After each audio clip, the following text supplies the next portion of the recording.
Good morning all of you. आज हम लोग पढ़ेंगे क्लास 9th का टॉपिक क्या है, the fundamental unit of life, जो कि क्या होता है, सेल। ये जो टॉपिक हम लोग पढ़ रहे हैं ये आपके सिर्फ सिलेबस या 9th क्लास में बस काम नहीं आएगा। ये जब आप आगे क्लास जाके नीट का प्रिपरेशन करोगे उस टाइम पे भी अभी हम लोग जो पढ़ रहे हैं उसी से ही क्वेश्चंस आएगा, उसके अकॉर्डिंग अभी पढ़ाई होगा। ठीक है, तो ये आपके आगे के लिए भी इम्पोर्टेंट है। तो आज हम लोग शुरू कर रहे हैं फंडामेंटल यूनिट ऑफ लाइफ, जो कि क्या होता है आपका सेल।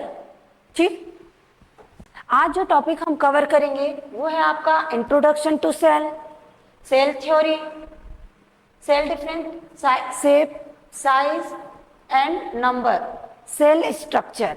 ये सारे टॉपिक को आज हम लोग आप आज के लेक्चर में कंप्लीट करेंगे। ठीक है, आगे बढ़ते हैं हम लोग। ये है आपका इंट्रोडक्शन टू सेल। सेल क्या होता है? सेल हमारे बॉडी का एक बेसिक यूनिट होता है। बेसिक यूनिट मीन्स क्या?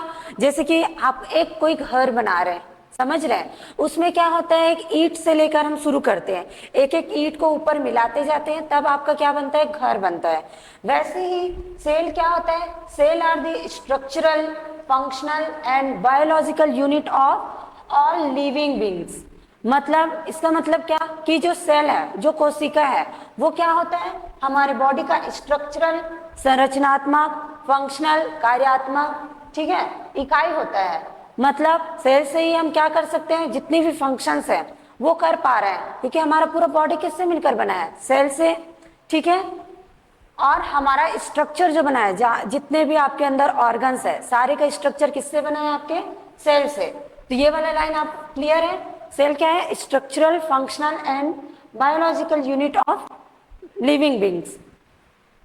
सेकंड देखते हैं, सेकंड क्या बोला गया है, the entire functioning of living organism being from basic unit called cell, that's why fundamental unit of life.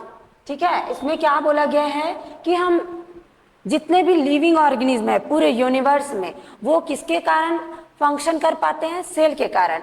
इसीलिए सेल को क्या बोला जाता है, फंडामेंटल यूनिट ऑफ लाइफ। ठीक है, इसमें क्या क्या प्रॉपर्टीज होती है आपकी सेल्स में? ये क्या कर सकता है, सेल्फ रेप्लिकेट कर सकता है। ठीक है, मतलब खुद क्या कर सकता है, अपनी संख्या को बढ़ा सकता है। एक सेल है वो रेप्लिकेट करके क्या करेगा, 2 सेल में डिवाइड हो सकता है, फिर वो 2 सेल से 4 सेल में, 4 सेल से 8 सेल में। ठीक है, ये समझ आया, ये क्या होता है, सेल्फ रेप्लिकेटिंग होता है। सेल्फ रेप्लिकेटिंग मतलब क्या समझ रहे हैं आप लोग?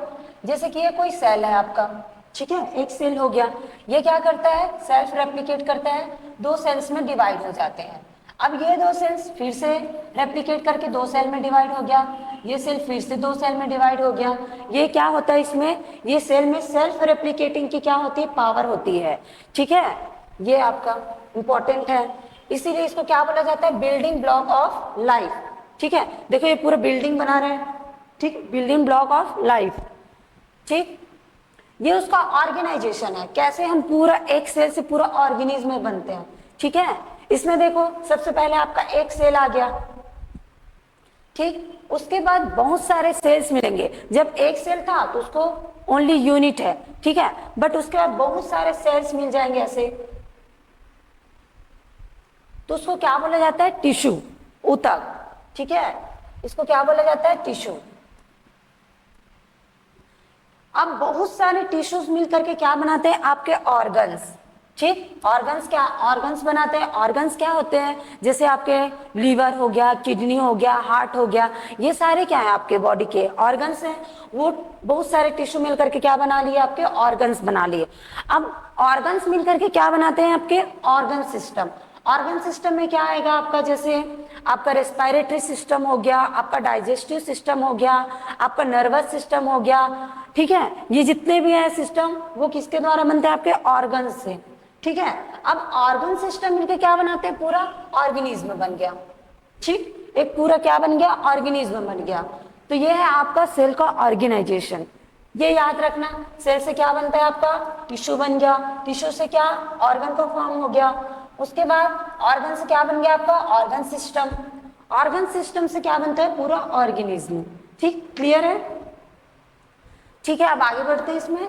देखो इसमें क्या है आपका, डिस्कवरीज रिलेटेड टू सेल, मतलब सेल से कुछ खोज हुई है, तो उसमें कौन कौन से आपके वैज्ञानिक ने खोज किया है, ठीक है। तो सबसे पहले हम लोग देखते हैं इसमें Robert Hooke. Robert Hooke, Robert Hooke कौन थे, एक साइंटिस्ट थे जिन्होंने सबसे पहले सेल की खोज की। किसमें की, इन्होंने क्या किया, dead cork, dead cork, dead cork मतलब जो पेड़ है उसका सूखा हुआ छाल, उसको लेकर आ गए। इनके पास क्या था, सेल्फ मेड माइक्रोस्कोप था। उस माइक्रोस्कोप में इन्होंने क्या किया, ये कॉर्क को लेकर के माइक्रोस्कोप के नीचे रखा और उसमें उन्होंने देखा, तो उसमें उनको क्या दिखाई दिया, ऐसे सेल लाइक स्ट्रक्चर, खंड खंड डिब्बा टाइप का क्या दिखाई देने लगा उनको। जब कॉर्क को माइक्रोस्कोप के अंदर रखे तो उनको ये वाला स्ट्रक्चर दिखाई देने लगा। अब ये क्या होता है, सेल, सेल मतलब क्या, एक खंड खंड टाइप का डिब्बा, ठीक है। तो उसको इन्होंने क्या नाम दे दिया, सेल नाम दे दिया। किसने दिया था, रॉबर्ट हुक ने। और किसमें खोज किया था, डेड सेल में। सबसे पहले रॉबर्ट हुक ने सेल की खोज की, किसमें की थी, डेड सेल में। ये याद रखना कि ये इंपॉर्टेंट है आपका, डेड सेल में, ठीक है। उसके बाद दूसरा साइंटिस्ट है कौन, एंटोन वॉन ल्यूवेनहॉक। 1674 में इन्होंने क्या किया, सबसे पहले लिविंग सेल्स में सेल की खोज की, ठीक है। ये है आपका दूसरा इंपॉर्टेंट। पहला क्या था, रॉबर्ट हुक। रॉबर्ट हुक ने क्या किया था, डेड कॉर्क में सबसे पहले सेल की खोज की थी। उसके बाद आया आपका एंटोन वॉन ल्यूवेनहॉक, जिन्होंने लिविंग सेल पे क्या किया था, सेल की खोज की थी, ठीक है। उसके बाद आपके रॉबर्ट ब्राउन 1831 में आए। ये भी एक साइंटिस्ट थे जिन्होंने क्या किया, अब सेल की खोज हो गई, डेड सेल में हो गया, लिविंग सेल में हो गया। अब सेल के अंदर में क्या क्या मटेरियल्स पाए जाते हैं, क्या क्या पाए जाते हैं, इसके लिए कौन आए आपके, रॉबर्ट ब्राउन, जिन्होंने क्या बताया कि सेल के अंदर में क्या पाया जाता है, एक राउंड स्ट्रक्चर पाया जाता है जिसको क्या बोला जाता है, न्यूक्लियस, केंद्रक, ठीक है। ये क्या होता है, ये आपका सेल है, सेल के अंदर में एक राउंड स्ट्रक्चर पाया जाता है जिसको क्या बोला जाता है, न्यूक्लियस। ये किसने बताया, रॉबर्ट ब्राउन, ठीक है। रॉबर्ट ब्राउन के बाद में आए आपके स्लाइडेन एंड स्वान। ये क्या थे, स्लाइडेन कौन थे, स्लाइडेन थे आपके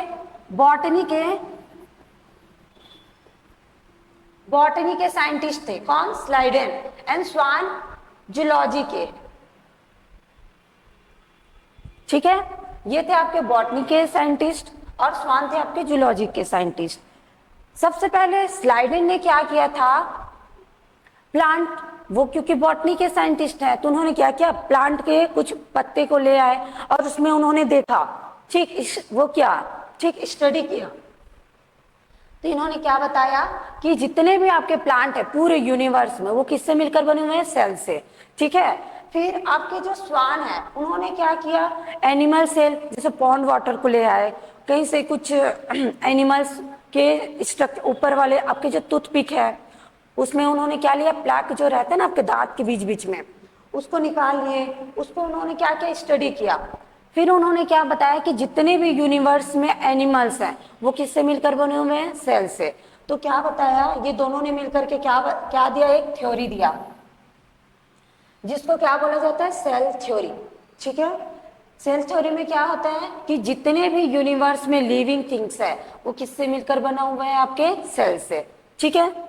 डिस्कवरी, ठीक, क्लियर है ये पूरा। आपको ये याद रखना, रॉबर्ट हुक सबसे पहले सेल की खोज की थी 1665 में, और किसमें की थी, डेड सेल में, ठीक। उसके बाद आपके एंटोन वॉन ल्यूवेनहॉक आए जिन्होंने लिविंग सेल में किया। उसके बाद आपके रॉबर्ट ब्राउन जी, क्या किया था रॉबर्ट ब्राउन ने, सेल के अंदर न्यूक्लियस की खोज की थी। उसके बाद आपके स्लाइडेन एंड स्वान जिन्होंने क्या दिया, सेल थ्योरी दिया, ठीक, क्लियर है। उसके बाद एक और वैज्ञानिक है जिनका नाम क्या है, पुरकिंजे। इन्होंने क्या किया, अब सेल तो हो गया, सेल तो मिल गया, उसके अंदर न्यूक्लियस पाया जाता है, ये भी पता चल गया। अब कंटिन्यूसली उसमें क्या होते गया, खोज होते गया। ठीक, तो उन्होंने क्या बताया, पुरकिंजे ने क्या बताया, प्रोटोप्लाज्म होता है किसमें, सेल्स में। प्रोटोप्लाज्म क्या होता है, जैसे कि ये कोई सेल हो गया, ठीक है, इसमें क्या पाया गया, आपका न्यूक्लियस पाया गया। न्यूक्लियस कोई भी जगह पे हो सकता है, ठीक, ऐसा नहीं कि सेल के अंदर से बीच में होता है, वो साइड में भी हो सकता है, इधर साइड में हो सकता है, कहीं पे भी हो सकता है। ठीक, अब क्या होता है, न्यूक्लियस के अंदर कुछ जेल लाइक स्ट्रक्चर होते हैं, ठीक है, न्यूक्लियस के अंदर में क्या होता है, जेल लाइक स्ट्रक्चर होते हैं, जिनको क्या बोला जाता है, न्यूक्लियोप्लाज्म। क्या बोला जाता है, न्यूक्लियोप्लाज्म। क्लियर है। उसके बाद सेल के अंदर में क्या पाया जाता है, ये न्यूक्लियस के अंदर पाया जा रहा था, जिसको न्यूक्लियोप्लाज्म बोला गया। सेल के अंदर भी जेल लाइक स्ट्रक्चर पाया जाता है, जिसको बोला जाता है साइटोप्लाज्म। साइटोप्लाज्म, ठीक है। अब क्या होता है, न्यूक्लियोप्लाज्म और साइटोप्लाज्म, ये दोनों को मिलाकर, मतलब पूरा इसके अंदर जो भी पाया जाता है उसको क्या बोला जाता है, प्रोटोप्लाज्म। समझ गए, न्यूक्लियोप्लाज्म प्लस साइटोप्लाज्म क्या कहलाता है आपका, प्रोटोप्लाज्म। उसकी खोज किसने की थी, पुरकिंजे ने, ये भी याद रखना आपको। फिर हम लोग देखते हैं सेल थ्योरी, जो स्लेडन एंड स्वान ने जो दिया था ना अभी, प्लांट और एनिमल किससे मिलकर बने होते हैं, सेल से, ये उन्होंने बताया था। उन्होंने क्या दिया है, सेल थ्योरी दिया है, ठीक है। उसके बाद क्या होता है, सेल थ्योरी आ गया। सेल थ्योरी को हिंदी में बोला जाता है कोशिका सिद्धांत, ठीक है। इसको 3 वैज्ञानिकों ने मिलकर दिया था। कौन कौन थे वो 3 वैज्ञानिक, मैल्थियस स्लाइडन, ठीक है, दूसरे कौन थे, थियोडर स्वान, और तीसरे थे आपके रुडोल्फ वर्चो। ठीक, ये जो तीनों वैज्ञानिक थे, इन्होंने मिलकर के क्या दिया, सेल थ्योरी दिया। सेल थ्योरी में इन्होंने क्या बताया, all the living organism are composed of cell.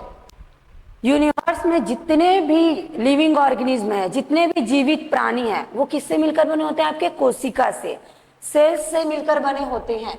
ये था पहला, सेल थ्योरी का पहला पॉइंट था। दूसरा क्या बताया इन्होंने, the living organism could be made up of 1 or more cell. ठीक है, जितने भी जीवित प्राणी है, जितने भी लिविंग ऑर्गेनिज्म है, वो किससे मिलकर बने हुए हैं, एक और एक से ज्यादा सेल से मिलकर बने हुए हैं। यह है आपका दूसरा पॉइंट। तीसरा पॉइंट इन्होंने क्या बताया था, तीसरा बताया था इन्होंने, the new cells arise from pre existing cells through the process of cell division. ठीक है, सेल थ्योरी का ये ज्यादा इंपॉर्टेंट है, तीनों इंपॉर्टेंट है, ये वाले को ध्यान से सुनना। इसमें इन्होंने क्या बताया है कि अगर कोई न्यू सेल्स बन रहा है तो वो किससे बन रहा है, पहले से कोई सेल्स प्रेजेंट है, ठीक है, पहले से कोई सेल बना हुआ है, एग्जिस्ट कर रहा है, वही सेल क्या होगा, सेल डिवीजन के द्वारा डिवाइड करेगा, ठीक है, उस डिवीजन से क्या बनेगा, नए सेल्स बनेगा। इसी को इन्होंने बताया है कि न्यू सेल्स किससे बनते हैं, प्री एग्जिस्टिंग सेल्स, पहले से कोई सेल यहाँ पे रह रहा है उससे बनता है। ठीक है, जैसे कि ये पहले का जो सेल हमारे बॉडी में है, ठीक है, वो क्या करेगा, सेल डिवीजन करेगा, जिससे ये सेल दो सेल में क्या हो जाएगा, डिवाइड हो जाएगा।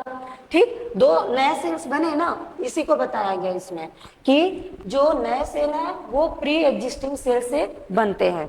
ठीक है, ये आपका सेल थ्योरी, इसमें ये तीनों पॉइंट बहुत इंपॉर्टेंट है, इसको याद रखना। ठीक है, अब आगे बढ़ते हैं इसमें। ठीक, अब हम लोग देखेंगे सेल का साइज क्या क्या होता है, नंबर क्या होता है, सेल का शेप क्या होता है। ठीक, सेल डिफरेंट सेल नंबर। ठीक, इसमें क्या है, सेल क्या होता है, अलग अलग नंबर का होता है। जैसे कि if an organism made up single cell, अगर कोई ऑर्गेनिज्म एक सेल से मिलकर बना हुआ है तो उसको क्या बोला जाता है, यूनिसेलुलर ऑर्गेनिज्म, एक कोशिकीय जीव, एक कोशिकीय। ठीक है, मतलब अगर कोई ऑर्गेनिज्म एक सेल से मिलकर बना हुआ है तो उसको क्या बोला जाएगा, यूनिसेलुलर ऑर्गेनिज्म। ठीक है, यूनि मीन्स क्या होता है, 1, ठीक, सेलुलर मतलब सेल, एक सेल से मिलकर बना है उसको बोला गया यूनिसेलुलर। इसके एग्जांपल्स में लिख लेना, बैक्टीरिया, प्रोटोजोआ, ये सारे किस में आते हैं आपके यूनिसेलुलर। बैक्टीरिया जो है वो सबसे ज्यादा इंपॉर्टेंट है इसमें कि यूनिसेल्युलर के अगर एग्जांपल्स में पूछा जाता है तो कौन आता है इसमें, बैक्टीरिया। दूसरा लाइन देखना है, the organism which are made up more than one. अगर कोई ऑर्गेनिज्म एक से ज्यादा सेल से मिलकर बना होता है तो उसको क्या बोला जाता है, कॉल्ड मल्टी सेल्युलर ऑर्गेनिज्म। ठीक है, अगर कोई ऑर्गेनिज्म एक से ज्यादा सेल से मिलकर बना होता है तो उसको बोला जाता है मल्टी सेल्युलर ऑर्गेनिज्म। इसको हिंदी में बोला जाता है बहुकोशिकीय जीव। ठीक है, क्लियर है। अगर कोई ऑर्गेनिज्म एक सेल से मिलकर बना हुआ है तो उसको क्या बोला जाएगा, यूनिसेलुलर। और अगर कोई ऑर्गेनिज्म बहुत सारे सेल से मिलकर बना हुआ है तो उसको बोला जाएगा बहुकोशिकीय। ठीक है, मल्टी सेल्युलर। मल्टी सेल्युलर के इसमें देख लेते हैं एग्जांपल्स में हम आएंगे, हम मतलब ह्यूमंस आएंगे, जितने भी आपके एनिमल्स है वो आ जाएंगे। देखो इधर यूनिसेल्युलर में कौन कौन आ गया आपका, बैक्टीरिया, यह है आपका पैरामीशियम, यह है आपके यूनिसेल्युलर के एग्जांपल। और दूसरा है आपका मल्टी सेल्युलर, जिसमें देखो ये ह्यूमन और जितने भी आपके एनिमल्स हैं वो सारे किस में आएंगे, आपके मल्टी सेल्युलर में। ठीक है, तो ये नंबर समझ आया सबको, सेल नंबर के अकॉर्डिंग। अगर सेल की संख्या एक है तो उसको बोला जाएगा यूनिसेल्युलर। अगर सेल्स की संख्या एक या एक से ज्यादा है तो उसको बोला जाएगा मल्टी सेल्युलर। ठीक, ये क्लियर है।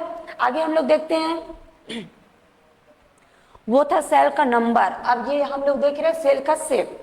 ठीक है, सेल का शेप देखते हैं हम लोग। सेल का शेप सभी एनिमल्स में सेम नहीं होता, या फिर सभी ऑर्गन्स में सेल सेम टाइप का नहीं होता, वो अलग अलग शेप के होते हैं। जैसे कि राउंड शेप का हो गया, कॉमा शेप का हो गया, स्फेरिकल शेप का हो गया। ठीक है, ब्रांच्ड होता है, अनब्रांच्ड होता है। देखो जैसे आपका जो बोन सेल है वो कैसे रहता है, स्पिंडल शेप का। ठीक है, बीच में क्या रहता है, ये क्या है आपके मसल सेल है। ठीक है, इसमें क्या रहता है, बीच का थोड़ा सा चौड़ा रहेगा, ठीक, साइड का क्या रहता है, पॉइंटेड रहता है। ठीक, ये भी आपका सेल बोन सेल का हो गया। रेड ब्लड सेल देखो कॉन्केव शेप का रहता है। कॉन्केव शेप मतलब ये अवतल लेंस टाइप, ये वाले शेप का रहता है bone cell. White blood cells हो गया आपका, ये क्या है, नर्व सेल। नर्व सेल कैसे रहते हैं, ब्रांच्ड रहते हैं। दिखाई दे रहा है ना इधर, ब्रांच सेल क्या होते हैं, आपके नर्व सेल होते हैं। इसमें क्या है आपका, ये आपका नर्व सेल हो गया, यहां से ऐसे ब्रांचिंग हुआ रहता है और इधर से फिर से ऐसे ब्रांच निकला रहता है। ठीक, इधर भी ब्रांचिंग रहते हैं, ये पूरे ब्रांच है आपके। ये कौन से आपके, नर्व सेल। ये आपका इंटेस्टाइन का सेल है। ठीक, ये आपका ओवम, ये स्पर्म। ठीक है, स्पर्म कौन से शेप का है, स्फेरिकल। ठीक है, तो यहां से क्या पता चला कि सेल हर ऑर्गन्स में सेम टाइप के साइज का नहीं होता, उसका शेप कैसे रहता है, अलग अलग रहता है। ठीक है, ये क्लियर है।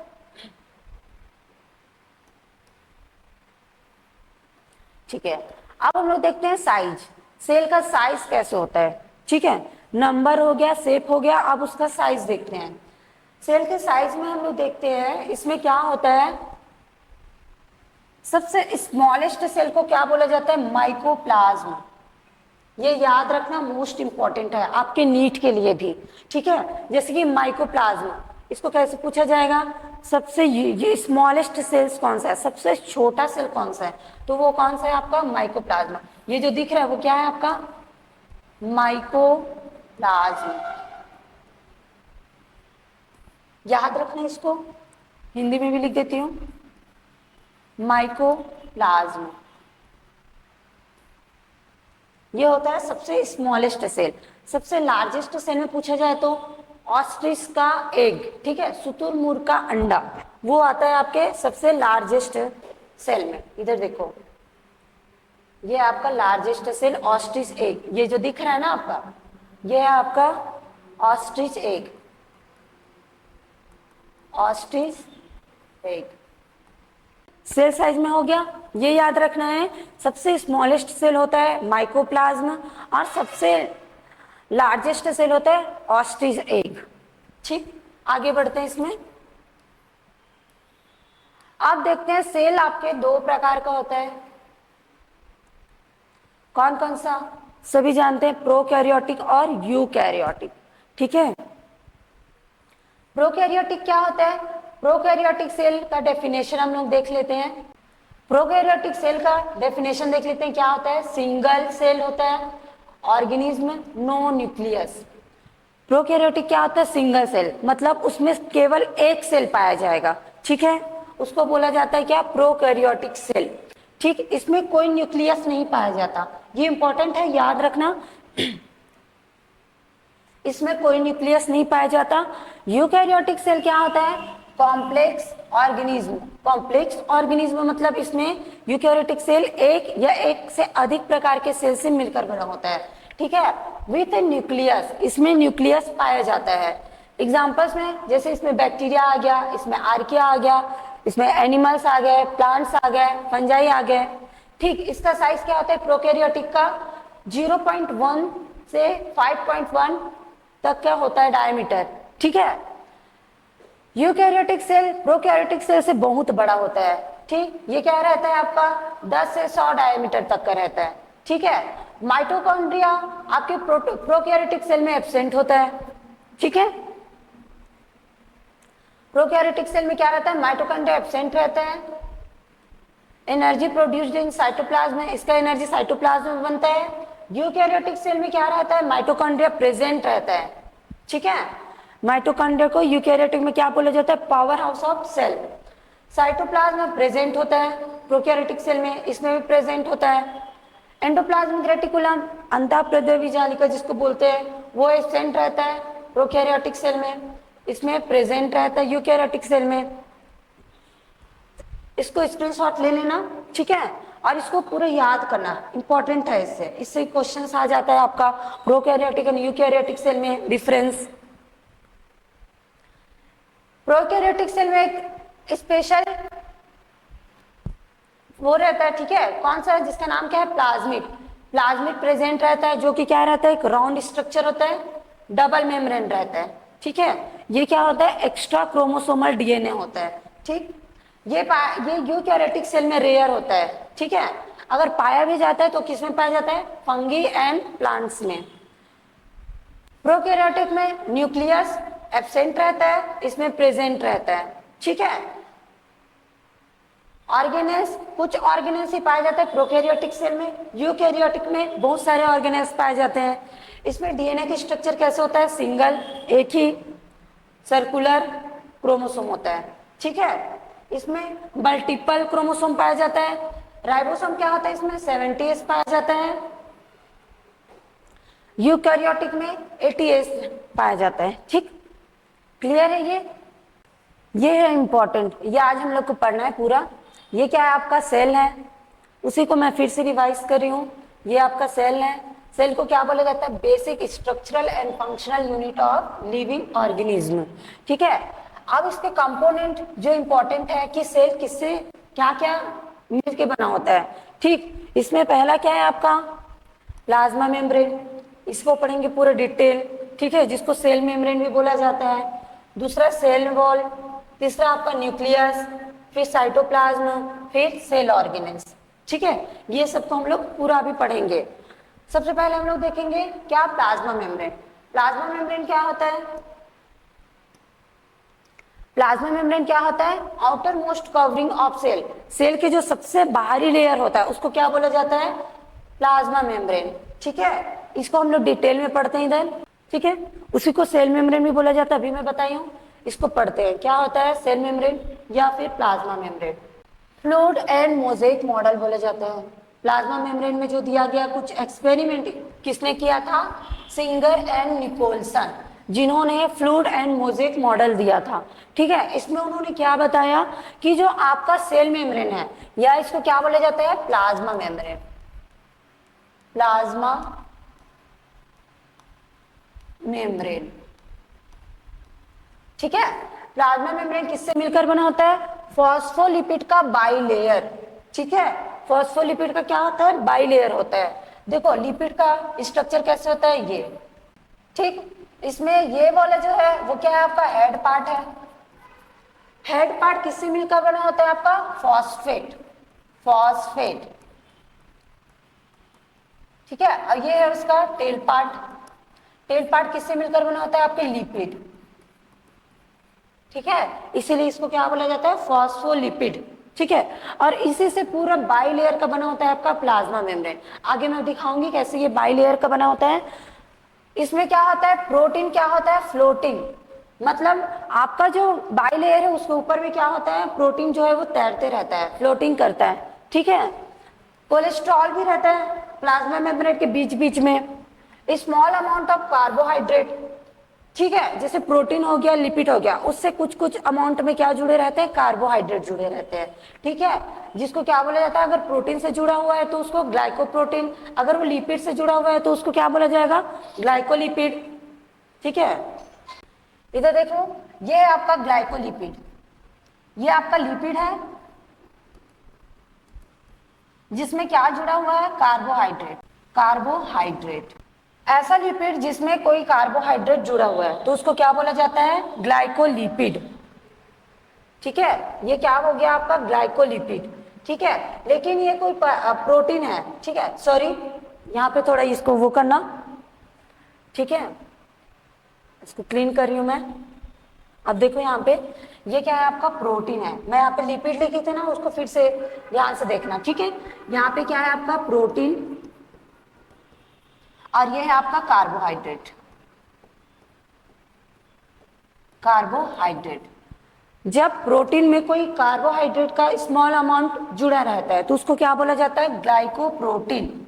ठीक है, दिख रहा है क्लियर? ये क्या है आपका? ग्लाइकोप्रोटीन। ठीक, इधर देखो, ये जो यहाँ पे कुछ स्ट्रक्चर दिख रहा है, ये क्या है आपका? Carrier protein. कैरियर प्रोटीन मतलब क्या? देखो, प्लाज्मा मेम्ब्रेन जो है वो क्या होता है? सिलेक्टिव परमेबियल, मतलब हर किसी को अंदर आने नहीं देता। समझ रहे हो? हर कोई अंदर नहीं आ सकता आपके प्लाज्मा मेम्ब्रेन से। तो जो अंदर आने नहीं देता ये प्लाज्मा मेम्ब्रेन, उसके लिए क्या लगे होते हैं? Carrier protein. कैरियर प्रोटीन के थ्रू क्या हो जाता है? जो ये उसको अलाउ नहीं करता अंदर आने के लिए, उसको कौन लेके आता है? Carrier protein. ठीक है, वैसे ही एक चैनल प्रोटीन होता है। ठीक है, यह है आपका फॉस्फोलिपिड का बाइलेयर, ये है आपका एक लेयर, ये उसका सेकेंड लेयर, ये दोनों मिलकर के क्या बनाते हैं? प्लाज्मा मेम्ब्रेन का बाइलेयर। ठीक है, ये क्लियर है आपका? अब हम लोग देखते हैं इसका फंक्शन। प्लाज्मा मेम्ब्रेन का फंक्शन क्या क्या होता है? पहला क्या होता है? Separates cell from external environment. ये सेल को क्या करता है? वो बाहर के एनवायरनमेंट से अलग करके रखता है। ठीक है, पहला काम हो गया। दूसरा, प्रोटेक्ट द सेल, प्रोटेक्ट करके रखता है। इंसुलेटिंग प्रॉपर्टी, इंसुलेशन को बैलेंस करके रखता है।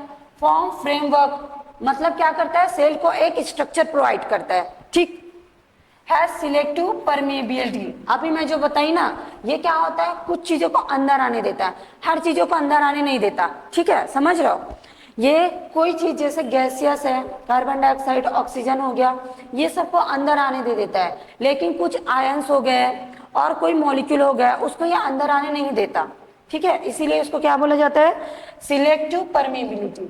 ठीक है, ठीक है, ये है उसके पूरे फंक्शंस। इसको देख लेना आप लोग। ठीक, उसके बाद देखते हैं हम लोग माइटोकॉन्ड्रिया। माइटोकॉन्ड्रिया क्या क्या होता है? स्फेरिकल शेप होता है, ओवल शेप होता है, रॉड लाइक बॉडीज होती है इसमें। इसका साइज क्या होता है? 0 म्यू माइक्रोन से लेकर 7 तक। ठीक है, इसका साइज। ये क्या होता है? Double membrane. देखो यहाँ पे डबल मेम्ब्रेन दिखाई दे रहा है, ये है उसका आउटर मेम्ब्रेन, ये है उसका इनर मेम्ब्रेन। ये डबल मेम्ब्रेन होता है। एक सेल में ये 1 से 100 तक के संख्या में पाया जा सकता है। एक कोई सेल है, इसमें 1 से 100 तक के क्या पाया जा सकता है? माइटोकॉन्ड्रिया। ठीक है, माइटोकॉन्ड्रिया का जो इनर मेम्ब्रेन है वो क्या हो जाता है? अंदर की ओर फोल्ड हो गया है। देखो ये इनर मेम्ब्रेन है जो क्या हो गया? अंदर की ओर फोल्ड हो गया है। इसको क्या बोला जाता है? क्रिस्टी। ठीक है, ये है आपका क्रिस्टी, यहाँ पे देखो ये लिखा हुआ है क्रिस्टी, जो अंदर की ओर क्या हो जाया रहता है, फोल्ड हो जाया रहता है। माइटोकॉन्ड्रिया क्या, इनर मेम्ब्रेन, ये याद रखना। उसका ऊपर आउटर मेम्ब्रेन फोल्ड नहीं हो रहा है, कौन हो रहा है उसका, इनर मेम्ब्रेन, उसको क्या बोला जाता है, क्रिस्टी। और ये किसमें एब्सेंट होता है, आरबीसी। ठीक है, ये याद रखना। इसका फंक्शन हम लोग देख लेते हैं।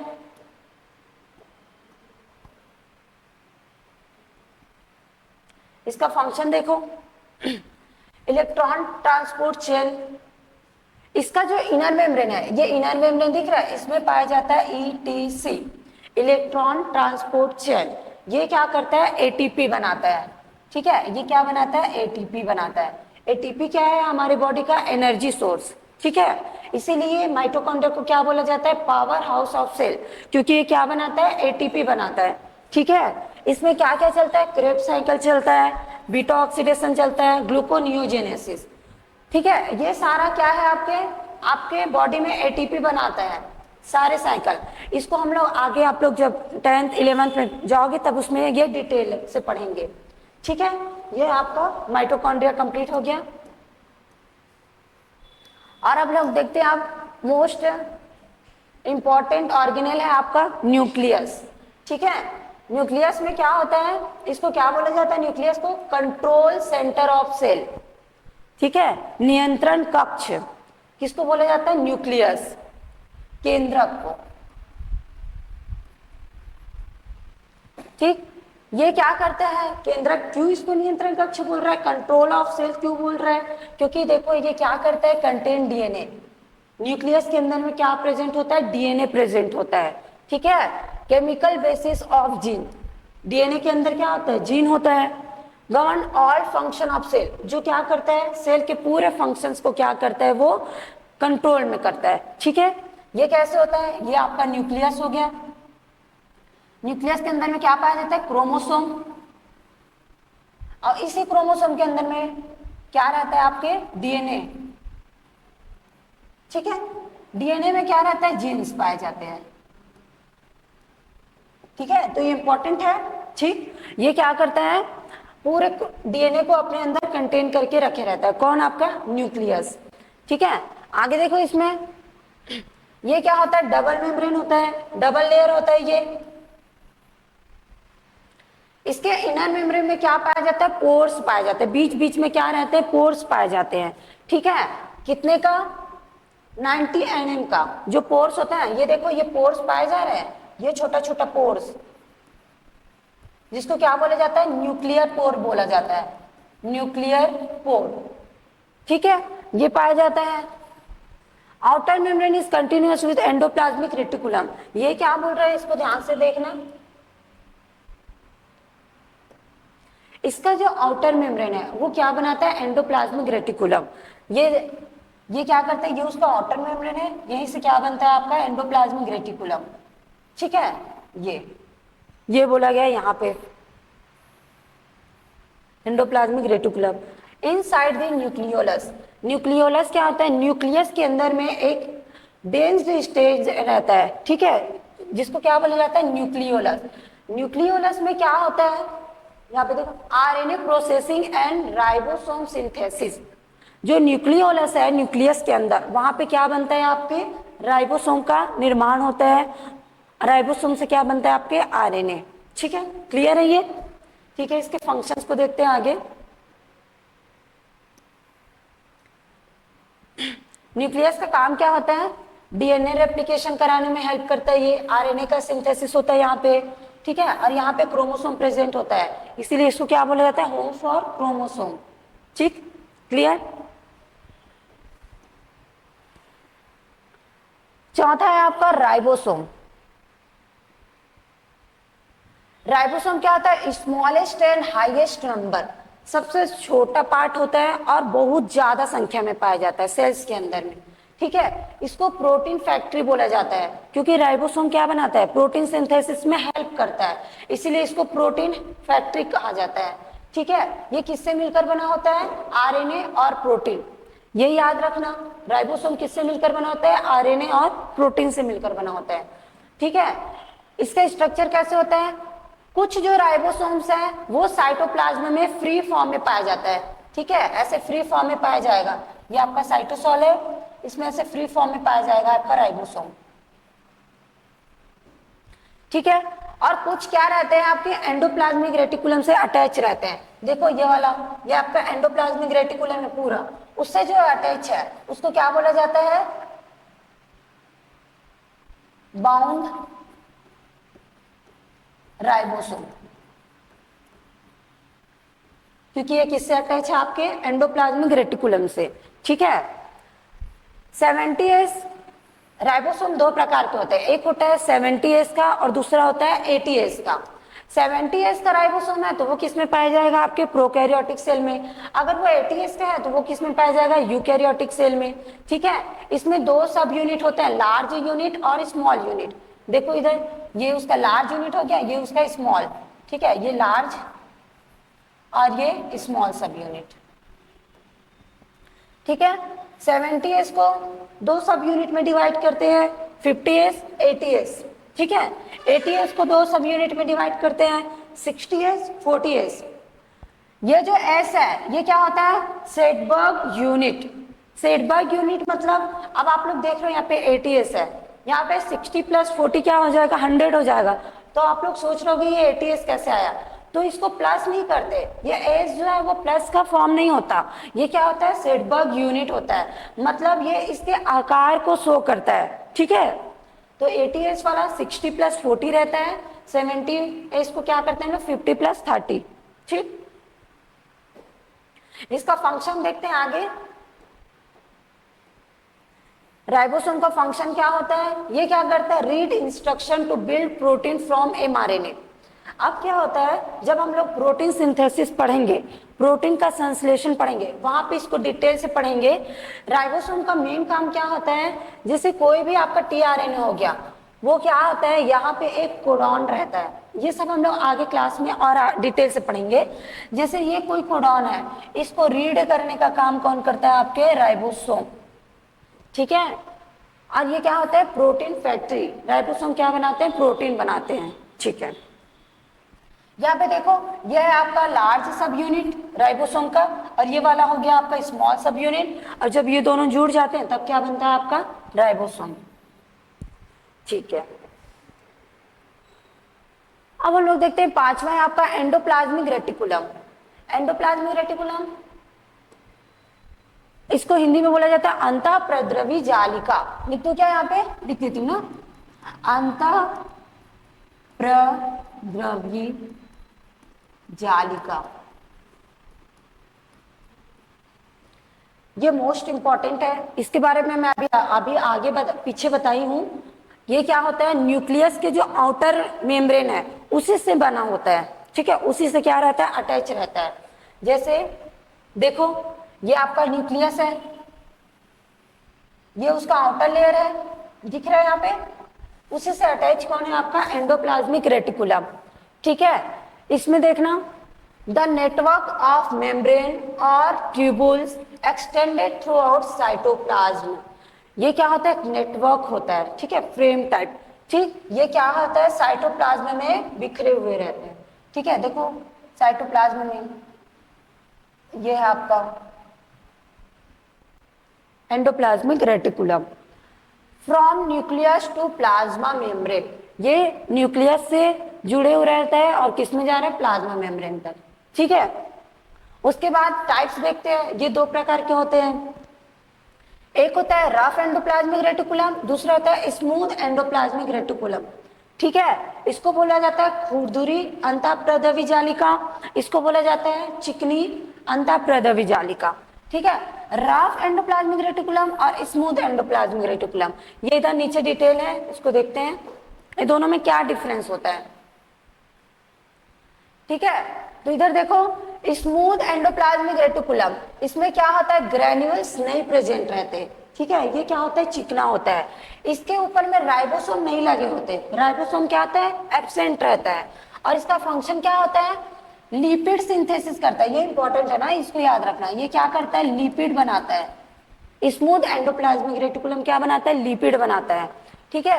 और क्या करता है, कैल्शियम का सप्लाई करता है किसके पास, अदर और जो ऑर्गेनेल्स प्रेजेंट है ना आपके सेल्स में, उसके पास क्या करता है, ये कैल्शियम को ट्रांसपोर्ट करता है। ठीक, मेक अ मेम्ब्रेन, और क्या बनाता है, मेम्ब्रेन बनाता है। ठीक, अब दूसरा देखते हैं आपका रफ एंडोप्लाज्मिक रेटिकुलम।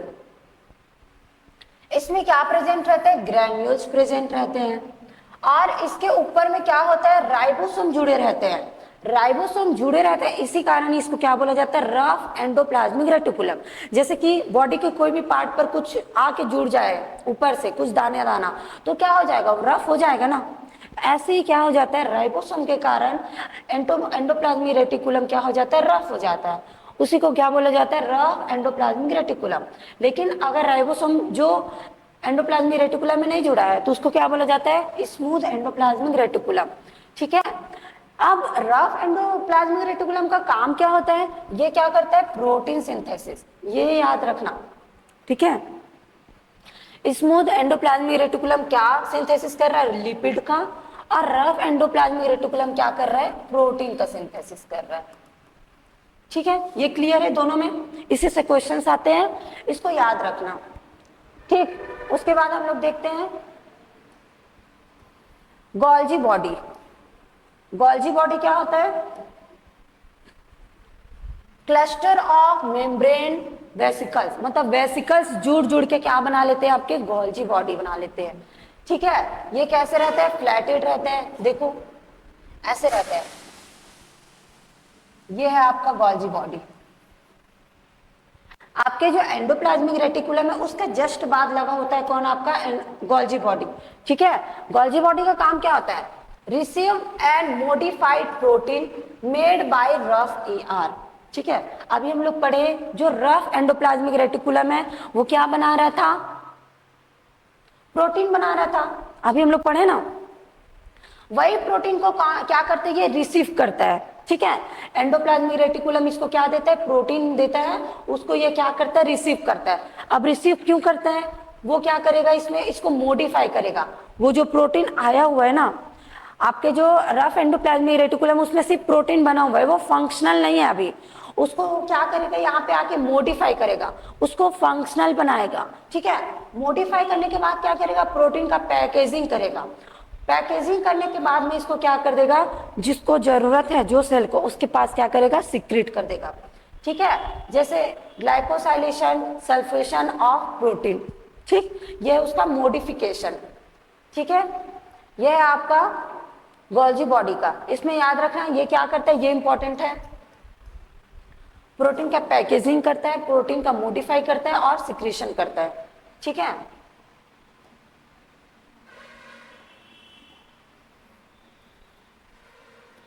देखो इसका मोड ऑफ एक्शन देखना चाहते हो कि गोल्जी बॉडी कैसे काम करता है।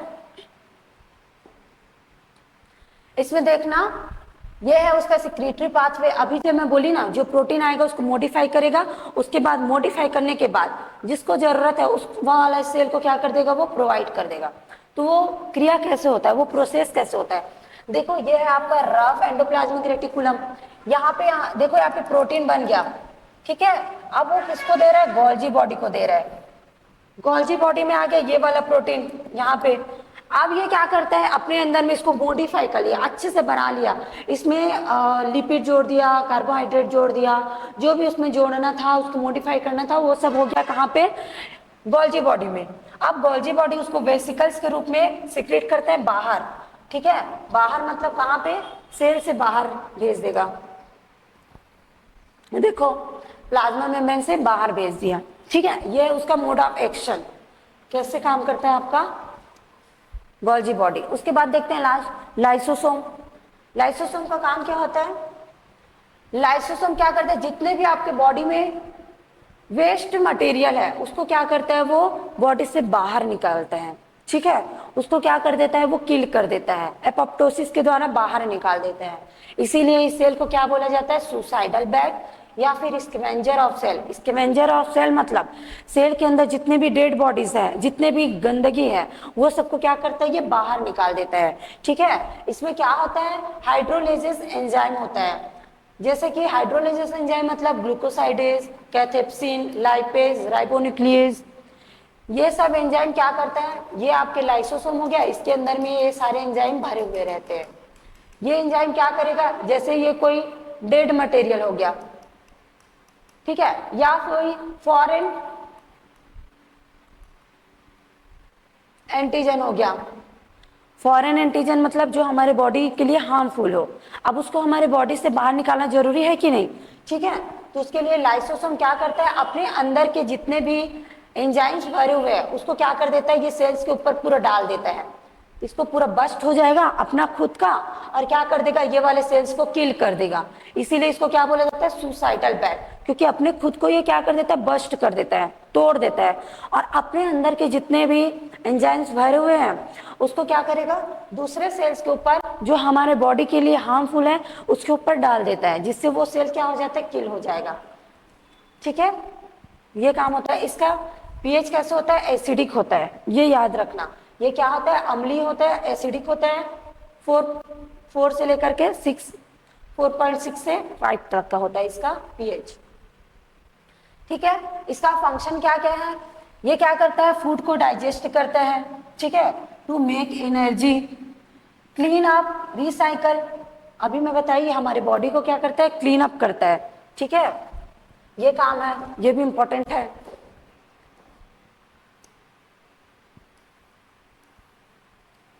ये लाइसोसोम का डायग्राम कैसे ये काम करता है,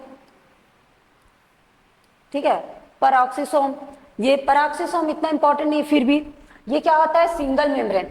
बाकी हम लोग इधर अभी जितना भी पढ़े वो क्या था, डबल मेम्ब्रेन था, ये क्या होता है, सिंगल मेम्ब्रेन होता है ग्रैन्युलर, इसके अंदर में ग्रैन्युल्स प्रेजेंट होते हैं, ठीक है। ओवल शेप का हो सकता है, स्फेरिकल शेप का रह सकता है। इसके अंदर में 2 एंजाइम्स होते हैं, कौन कौन सा, कैटालेज और पेरोक्सीडेज। पेरोक्सिसोम में कौन सा एंजाइम होता है, पेरोक्सीडेज और कैटालेज, ठीक है। इसके फंक्शंस को देख लेते हैं।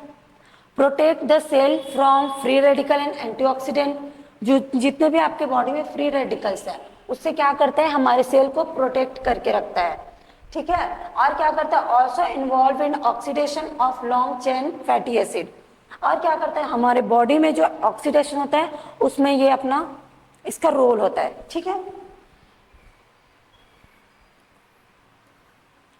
अब साइटोसोल क्या होता है और साइटोस्केलेटन क्या होता है, इसको थोड़ा सा पढ़ लेते हैं, ठीक है। साइटोसोल जान रहे हो ना, सेलुलर मैट्रिक्स, जो हमारे बॉडी में सेल लाइक स्ट्रक्चर होता है हमारे सेल के अंदर, उसको क्या बोला जाता है, साइटोसोल। ये पूरा cell like gel like structure है, जेल लाइक स्ट्रक्चर जिसको क्या बोला जाता है, साइटोसोल, ठीक है।